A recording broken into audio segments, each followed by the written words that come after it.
Welcome back to the Midday View. Now, the Southern Africa is awash with illegal firearms which fuel violence, conflict and organized crime.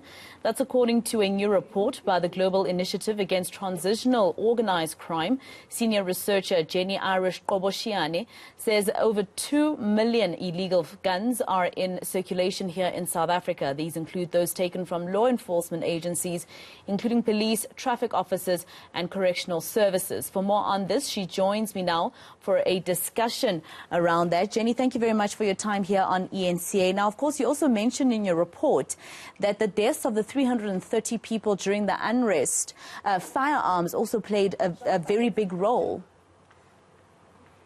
That's correct. I mean, you see that there were a number of people killed during the unrest, and you also see that in places like Phoenix, there were both legal and illegal firearms used.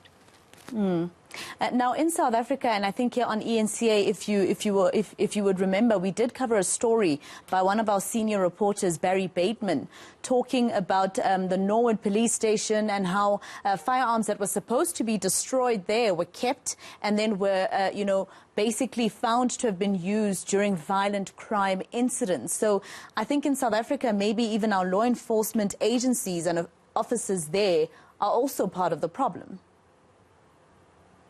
Absolutely. I think that the Norwood case in point, I mean, we are very concerned that at the time that Norwood case was covered, there was a commitment made by the police that they were going to get to the bottom of where these firearms came from. And we still are no clearer on what has happened with that Norwood case and how did those firearms land up being taken out of police evidence stores.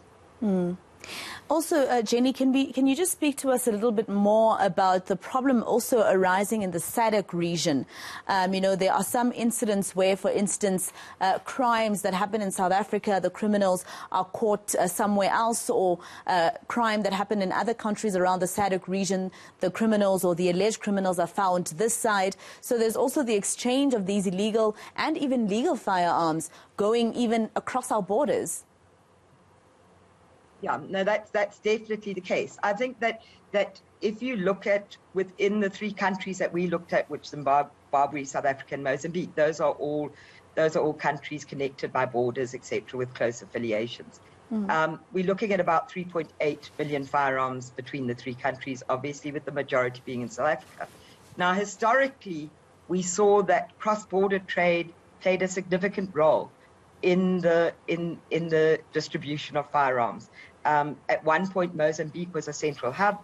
Firearms came in from Mozambique and then moved into South Africa and other countries in Africa. So there is still a significant amount of cross-border trade happening. But what we found in our report is that more and more in all three countries, the illicit firearm pool is relying on domestically sourced weapons, some of which come from the state.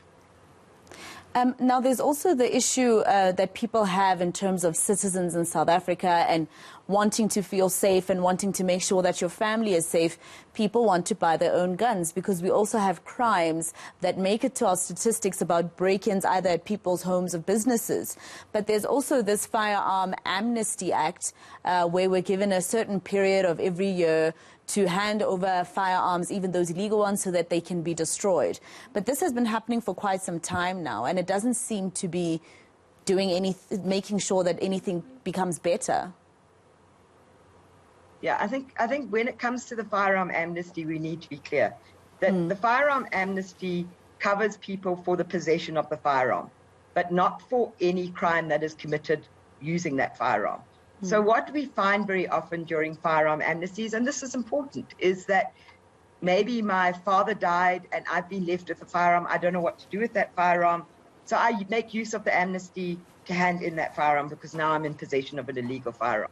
What we don't find very often, and that's important because maybe I'll be careless with that firearm and it'll land up getting into the illegal pool. But what we don't find very often is that people involved in the illicit firearm trade who are also involved in crime are not going to make use of the amnesty to hand in their firearms because those firearms are linked to crimes. Just very quickly, I just want to go back to the point about the police officers, some of them, of course, also being part of the problem. I know that there are laws within the SAPS and other law enforcement agencies that when you lose your firearm, you need to report it, etc. Otherwise, you get into trouble if it's linked to a crime. Is that helping at the moment? I know we do have legal firearms that are also used in violent crimes, but the illegal ones are more problematic.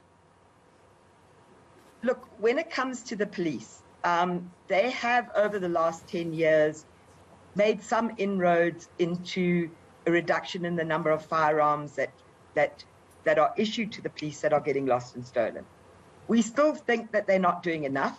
I mean, if you look at the number of disciplinary cases linked to police losing, to the number of police that have lost firearms, we're concerned that not enough police officers are being held accountable for the loss of those firearms.